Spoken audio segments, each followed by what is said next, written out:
Yo, what's up mga kaibigan? Nalina tayo magkwentuhan. Isang balita naman na gumulat sa madami ang hinatid ni Chris Mannix at ito nga ay ang advanced negotiation ng Cleveland Cavaliers at ng Los Angeles Clippers regarding a potential James Harden and Darius Garland trade. Obviously ay may iba pa na mai-involve kung sakaling matuloy ito. Subalit sa dalawang to, iikot ang trade mga kaibigan at ito nga ay sa dahilan na ang Cavs ay nais na makakuha ng point guard na may kakayahan na gumawa ng puntos at nais silang makakuha ng isang player na pang win now mode. Habang ang Clippers naman ay gustong magkaroon ng mas batang team, kaya naman tinatarget nila ang tulad ni Darius Garland. Kung sakali nga ay malaking trade ito mga kaibigan, isang trade na posibleng mag-shift ng landscape ng Eastern Conference sa ngayon, habang sa Clippers naman ay maganda na nga ang nilalaro nila ngayon, subalit ang galaw na ito ay more of a long-term investment kung sakali. Interesado nga talaga ang Cavs kay Harden lalo na't nais nga nilang magkampiyon ngayon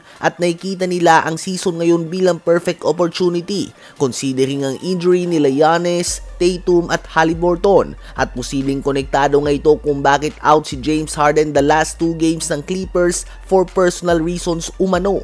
Ayon din nga kay Shams ng ESPN ay naghahanap na ng deal ang Clippers para kay James Harden at si Harden mismo ay involved sa usapan at nilalatag niya sa Clippers ang mga team na nais niyang lipatan. So ayun nga po mga kaibigan, asahan na ma-trade ang former MVP bago sumapit ang trade deadline few days from now. Saan team nyo ba sa palagay na babagay ang former league MVP James Harden? Habang si Ja Morant ay noon pa man ay napabalita na nga na nais na nitong matrade patungo sa Miami Heat, to the point na bumili na nga ito ng bahay sa Miami, Florida na nagkakahalaga ng mahigit $3 milyon. Ganun pa man ay napapako nga siya sa Memphis Grizzlies ngayon dahil kay Giannis Antetokounmpo. Handang mag-offer ang Miami Heat ng trade sa Grizzlies upang makuha si Ja Morant, subalit sa tamang presyo lamang. Subalit ang assets nga na handa silang ibigay bilang kapalit ni Ja Morant ay nakalatag din ngayon sa Giannis Antetokounmpo trade offer. So hanggat hindi nga natitrade si Giannis ay hindi gagawa ng trade ang Miami Heat para kay Ja Morant dahil nais silang masave ang kanilang mga trade assets para sa 2-time league MVP. Kumbaga second option lang nga talaga nila si Ja Morant.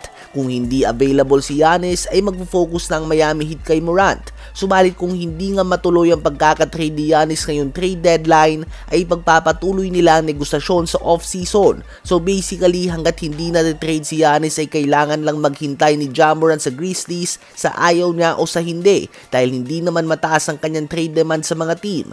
Sa ngayon ay Golden State Warriors, Minnesota Timberwolves at Miami Heat ang nag-aagawan sa 2-time MVP Giannis Antetokounmpo at siya nga ang biggest domino sa NBA ngayon. Hindi lamang si Ja Morant ang apektado bagkus pati na din ang tulad ni Anthony Davis na nagsisilbing second option sa mga team na tulad ng Golden State Warriors kung sakaling hindi nga nila makuha si Giannis. Ano ba masasabi nyo tungkol dito?